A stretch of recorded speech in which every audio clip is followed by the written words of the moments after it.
और उसकी बनाई पेंटिंग के पैसे भी दिए, जिससे वो काफी खुश हो गया। वो दोनों अगले सुबह पहाड़ों की ओर निकल गए और फिलिप ने एक बार फिर से पैराग्लाइडिंग करने का फैसला किया, लेकिन इस शर्त पर कि दृश्य भी उसके साथ चलेगा। दृश्य की पहले तो हालत पतली हो गई, लेकिन बाद में उसे भी मजा आने लगा। घर लौटकर उसने देखा कि एडामा वहीं उसका इंतजार कर रहा था। उसके चेहरे पर चोट के निशान थे, लेकिन वो अब भी दृश्य को सब सच बताने को तैयार नहीं था। दृश्य उसे वहीं बैठाकर फिलिप को सुलाने चला गया, लेकिन उसे नींद नहीं आ रही थी, तो उसने दृश्य से उसके परिवार के बारे में पूछा। उसने हिचकिचाते हुए बताया कि अंकल आंटी ने उसे गोद लिया था क्योंकि आंटी के बच्चे नहीं हो पा रहे थे, लेकिन अंकल के मरने के बाद कई आदमी आए और कई बच्चे हुए, जिनका ख्याल उन्हें मिलकर ही रखना पड़ता है। उसने फिलिप को एडामा के बारे में भी बताया। उसकी कहानी सुनकर फिलिप ने उसे नौकरी छोड़कर घर पर ध्यान देने को कहा। आखिर कब तक वो एक बूढ़े आदमी का ध्यान रखता रहेगा।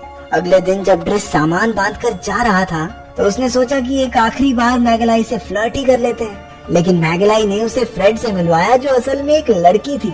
दरअसल मैगलाई को लड़कों में दिलचस्पी थी ही नहीं। अगले दिन फिलिप अपने नए केयर टेकर से मिला, जो बेहद बोरिंग था, इसलिए वो चुपचाप बिना कुछ खाए वहाँ से चला गया। दूसरी तरफ ड्रेस अपनी पहले जैसी जिंदगी जीने लगा। उसने उस काली कार वाले आदमी से भी साफ तौर पर कह दिया कि एडामा के आसपास फटके भी ना। फिलिप अब उदास रहने लगा था। एक रात उसे बहुत ज्यादा दर्द हुआ, लेकिन उसने किसी की मदद नहीं ली।